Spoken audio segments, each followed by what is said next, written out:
Des chandelles allumées en hommage aux victimes de la répression de la place Tiananmen il y a 35 ans, voilà qui est rigoureusement interdit en Chine continentale depuis 2020. Pourtant, en ce 4 juin 2024, en plein Hong Kong, à la tombée de la nuit, on pouvait apercevoir celle-ci depuis les fenêtres de l'ambassade des États-Unis et du bureau de l'Union européenne. Une bravade qui coûte cher à qui ne dispose pas d'un passeport diplomatique, comme cet homme qui la veille appelait les passants à commémorer le mouvement de 1989. Pour Pékin, il appartient uniquement au pouvoir de raconter l'histoire. Le gouvernement chinois est depuis longtemps parvenu à une conclusion claire sur les troubles politiques survenus à la fin des années 80.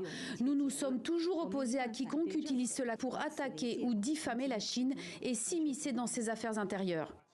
Pour avoir une lecture différente, c'est à Taïwan qu'il faut se rendre. Cette île que Pékin qualifie régulièrement de séparatiste et où ce mardi, des centaines de personnes se sont rassemblées pour entretenir la mémoire.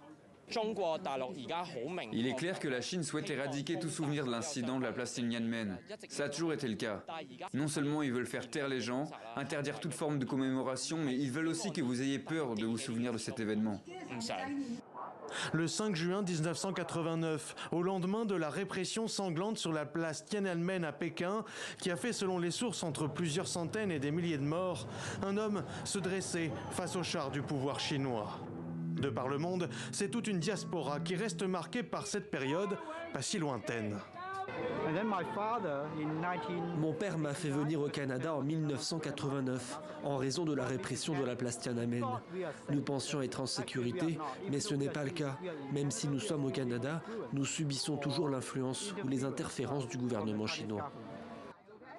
Une référence à ces enquêtes de police au Canada, mais aussi aux États-Unis, aux Pays-Bas ou encore en France, sur ces postes de police clandestins chinois qui permettraient à Pékin de surveiller, voire de réprimer, la dissidence par-delà ses frontières.